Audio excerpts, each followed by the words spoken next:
No, like she hates him. Okay, you know, can we watch something else instead? That's fine, whatever. Do this. Oh, the show is so cute. They're so cute together. Yeah, I love how strong their friendship is this season. It's Their just friendship. They're like clearly in love with each other. I mean, look at the look that they just give each other. Like, come on, make out already. Aren't they both straight? No, it doesn't matter. I mean, like, I feel like this whole season has been building up. No, to, is like, this just like a headcanon thing, or cause I feel like that's kind of weird. I'm sorry, you calling me crazy? Because I'm making No, I I am just watching think that- this okay, you listen. are. Hey, I was watching that. I swear it was an accident. Oh, sure. Hey, I forgot there was a new episode today. Did you see that? I can't. They make such a good pair. I don't really see it. How's your day?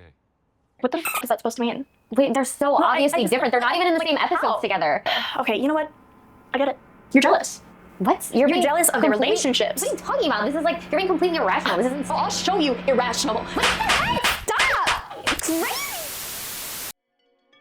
I noticed something interesting when I was watching new weekly episodes of the ER drama, The Pit. Certain fans online were very passionate about these characters, and very passionate on who they should romantically be with. What was more interesting was how these fans paired characters who, on the surface, shared no real story connections. They would be shipped for essentially just standing next to each other, and while that might seem relatively harmless, it would again and again result in arguing the absurdity of the pairing over how this conflicts with that character's plotline and their personality, arguments over how these characters should instead be with these characters because that makes way more sense, but that just inspires even more fighting because some shippers heavily disagree with these pairings and think the characters should instead be with these characters. But then the other shippers get mad at these sets and it's just a whole repeating thing. Every single week, I saw this type of behavior unfold in real time, and it reminded me of how this has been going on for a long while now. Kirk and Spock, Team Edward, Team Jacob, Zutara, Katang, Perona, One Piece, and me? That's not a joke. Look, we got married. It's real. I don't care what my mom says, it's real.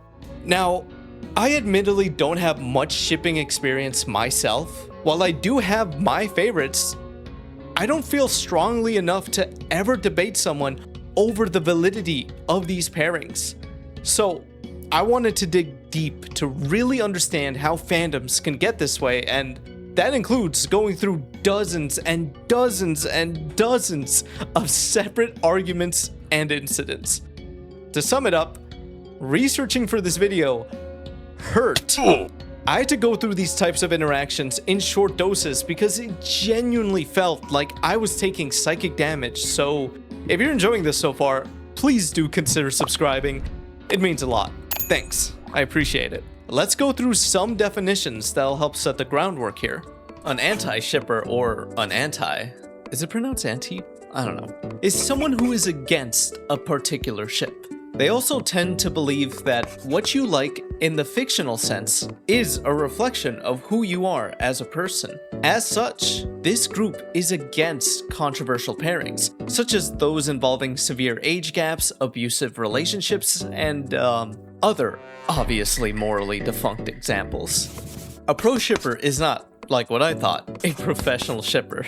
No, it is the opposite of an anti, someone who supports a particular ship. They also tend to be a believer in the free market of ships, where anyone should be able to enjoy any pairing because it is all fictional.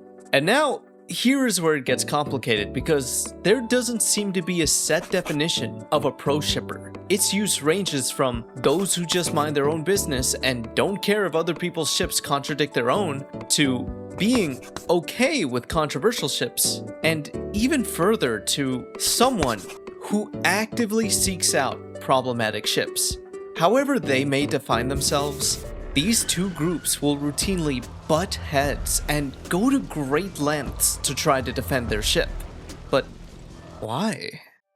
So many of these issues with shipping come from parasocial consumption, fans getting too invested in their favorite characters. So it makes sense that they begin to see these characters not just as works of fiction, but as friends or maybe even extensions of themselves.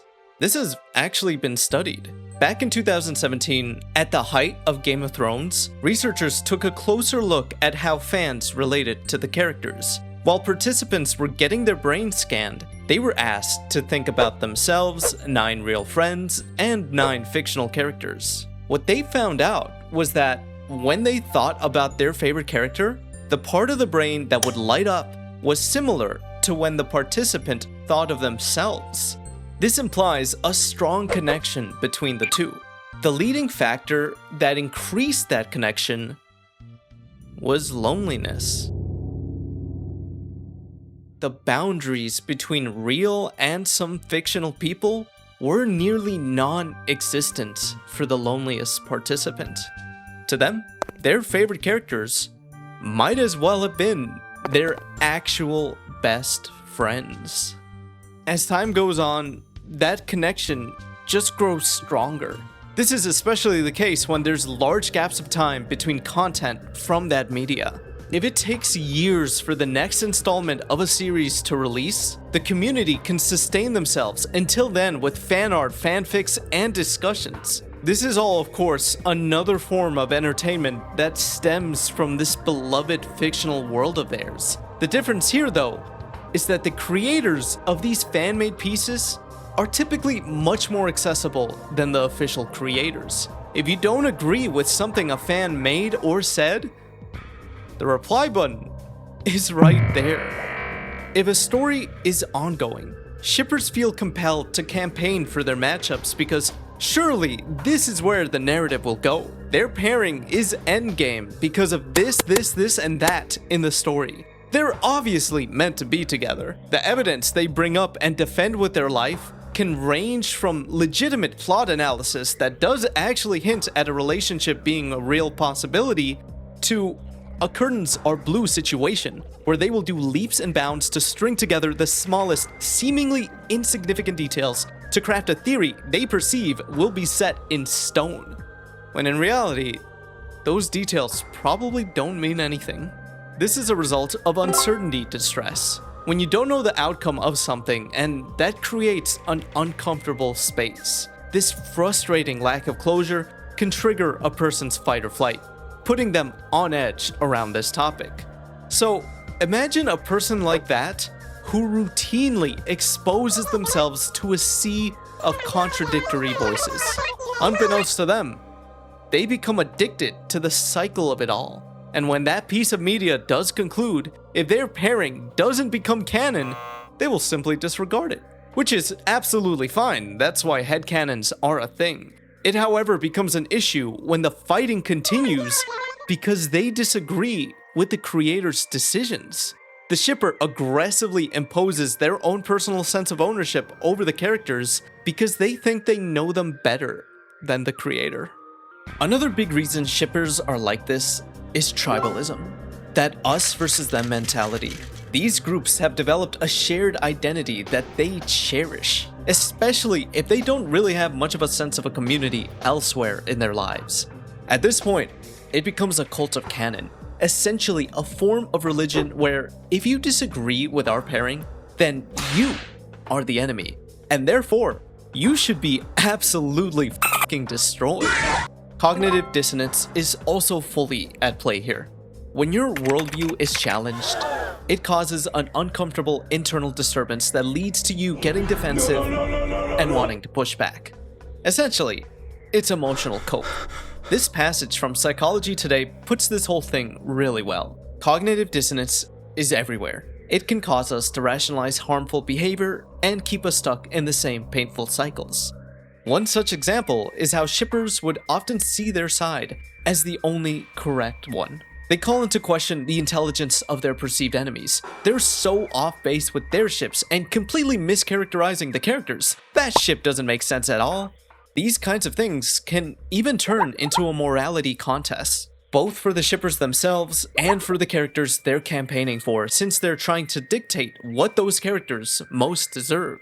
If you don't think this character deserves the love and happiness that this other character can bring them, then you're the scum of the earth and you should be locked up. shippers are willing to defend their side by any means necessary because to them, it really is as if they were defending real-life dear friends. This is made worse if the rest of their side reacts positively towards these actions, especially considering how posts and comments such as these are able to draw in a huge number of likes. Those feelings are further validated. All of this, the approving community sentiment, the superiority complex, the attention, and not to mention the time-sunk fallacy if they have been at this for a while, all of this makes it easier to reinforce not just their beliefs, but also their behavior, no matter how egregious it may be. It is not uncommon for fans to go too far when they lash out. There's always the chance that a disagreement could turn even more volatile with harassment campaigns and even the doxing of others. And we've only talked about fan-on-fan violence so far. If you are the creator, the lead decision maker of a piece of media, and you don't make my favorite characters finally get together, then you are literally the worst person that has ever lived and you deserve everything that's coming to you. The creator of the Gachiakuda manga, Kei Urana, used to be regularly active on social media. This let fans get behind-the-scenes looks alongside general updates, with Urana being able to interact with the fans themselves. However, that meant the fans could also interact with Urana and tell her all about their favorite characters. I'm sure you can fill in the blanks of the type of stuff she's had to deal with. It got to a point where she had to make a statement calling out those trying to influence where the story goes. From my perspective, this is a common sense rule, but if nobody says it, things will turn into chaos. So I'll say it. If someone brings unofficial settings or outright incorrect ones right in front of me and keeps saying, "What do you think about this? Hey, look at this. What do you think? Hey," over and over again, of course I'm going to reject it. Maybe people have forgotten, but I am part of the official side of Gachiakuda itself. What frustrates me is not the unofficial settings themselves, it's the people who throw childish tantrums about them. Unfortunately, this message did not hit the people that needed to hear it most. A few months after this, Urana would deactivate her Twitter account and turn off comments on Instagram. The constant noise got in the way of her creative work, and she had to take a step back. While she did eventually return to Twitter, it's mostly been to retweet news about the series and to prevent account impersonation. An even more extreme example is when My Hero Academia ended. Certain shippers could not deal with the reality of how it concluded, that they didn't get what they wanted, what they hoped for, what they needed. They got so incredibly angry that a character who was portrayed as straight and another who was asexual at best did not end up together. If you're not familiar with the story, at its core, it does not revolve around romance. There's moments between characters here and there that have inspired ships, sure, but it is not the focus. As the creator Kohei Horikoshi would put it, since romance is a very strong stimulus, as soon as you include it into the story, that's all anyone is going to talk about. So I deliberately avoided adding it to the story. So that's why I decided to touch upon it in an epilogue, like a postscript of sorts. Pretty reasonable statement, yeah, but that's not... sorry, The shippers did not take any of this well. A sea of angry posts and comments would flood the fandom, many of which calling for Horikoshi's death. This is not normal, well-adjusted behavior by any means. It's no wonder why other creators try their best to avoid the topic entirely.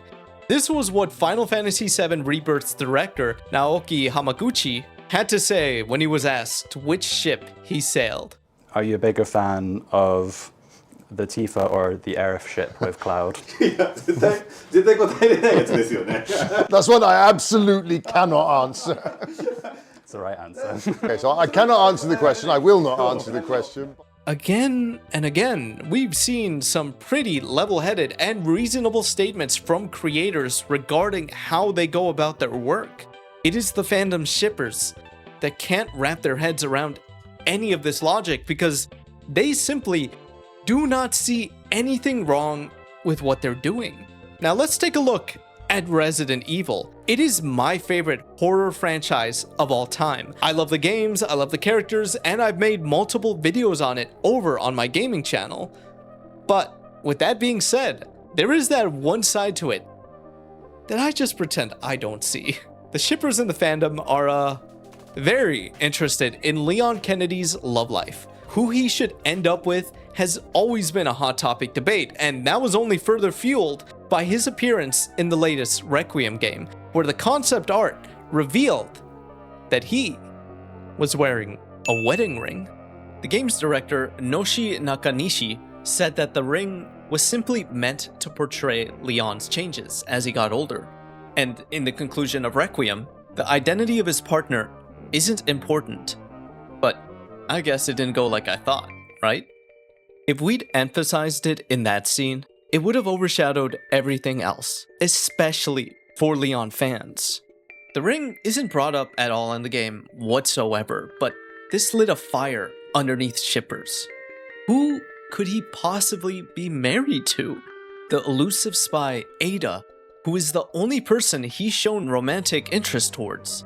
Or maybe Claire, the girl he trauma bonded with when everything went to hell. Or how about Sherry? As an adult, she worked for the government, and the two of them have collaborated on multiple missions, including in Requiem. And he also rescued her during a zombie outbreak when she was 12. Who's this? This is Sherry. Okay. But no matter who they ship, they are, of course, true believers to their cause, and they will spread the good word, whether or not people want them to. Underneath fan art and even cosplays, they will be there preaching. So, when the beehive is kicked, you know that they'll come out stingers at the ready. What do you think happened here? What event unfolded to make this person and others like them so mad? Why are they so incredibly angry? Who do we think Leon's married to? I'm just as in the dark as everyone else. Here's the thing. I think that's sweet Leon. Yes. I don't think Ada's like the right woman for him. I agree, yes. You know, like he's just too cheeky. He's got so much humor and joy, and I'm not sure I see it long term, like working in partnership. So I feel like maybe someone a little more wholesome to match him. Yeah, that's it. A voice actor for the game was asked about her thoughts and she gave an answer. That was her first mistake right there. Her name was dragged through the mud and stepped on. She was harassed, told she had no place to speak on this topic, and was called things that I can't put on screen. A real-life woman was attacked over pixels. Later that month, Claire's voice actor was asked about a supposed flirting scene between her character. This is when they're at the fence and everyone thinks they're flirting, but no. Leon, we really gotta stop meeting like this. No, they're not flirting. Look, she's just very charming, okay? And there can be two good-looking people that can be completely platonic. Look, I'm an equal opportunity shipper. If you wish to ship them, go for it. I just don't believe that I was flirting because that was not the intention there for Claire. Now that a voice actor is saying something that helps their side, the Ada and Leon shippers seem to be perfectly on board with voice actors giving their opinion. I know that I have been focusing on these shippers specifically, but these types of things happen across the board in this fandom. For example, when one of the game's voice actors was accused of being emotionally and physically abusive by a former girlfriend, that seemed like the perfect opportunity to bring up how that voice actor previously defended the Ada and Leon ship. The implication here being that abusers stick together. And speaking of girlfriends, people were genuinely upset when they found out that Leon's voice actor had one. They not only harassed him, but also her.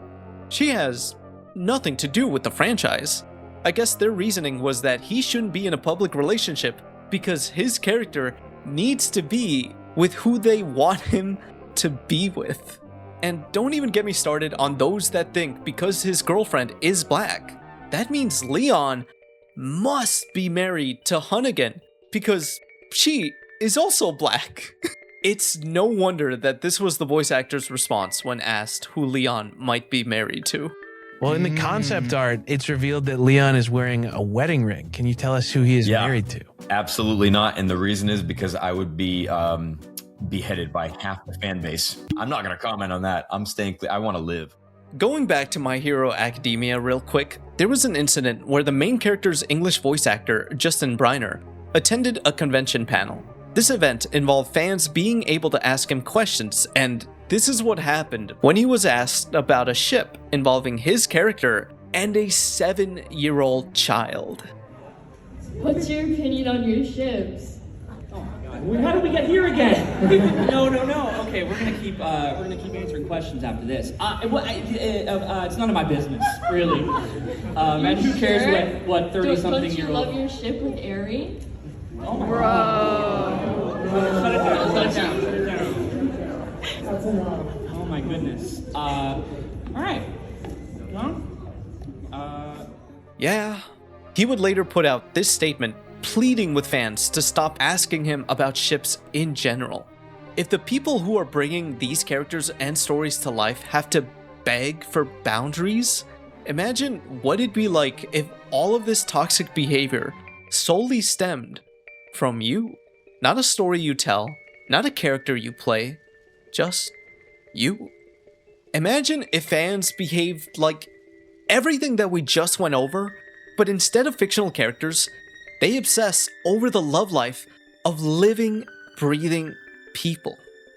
Oftentimes pairing them up with coworkers. It's one thing to overanalyze aspects of a story.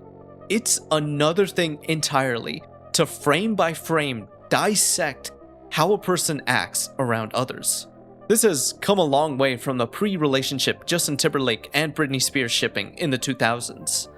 Now, with the internet, this type of behavior has not only increased, but so has the chances of it affecting the people involved, considering they will likely see this kind of stuff. Celebrities are much more accessible now than they used to be, especially if they're of internet fame.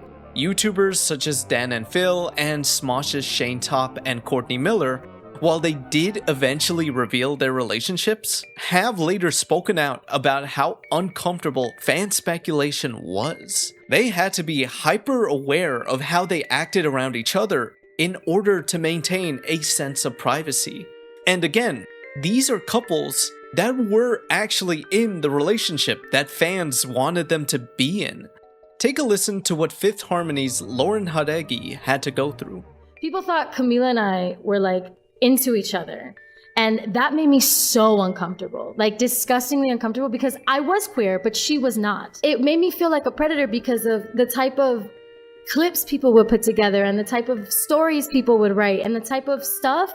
I was always the aggressor and I was always the one turning her and I was always the one who was like the masculine energy in the scenario, and it made me very uncomfortable because that's not how I identify. And I also did not have that connection with her. Camila and I were just very good friends at that time. That actually made me so uncomfortable to the point where I to this day hyper-analyze every connection that I have with a girl because I don't want to make them feel like I'm looking at them that way, because they're to this day convinced that that was real.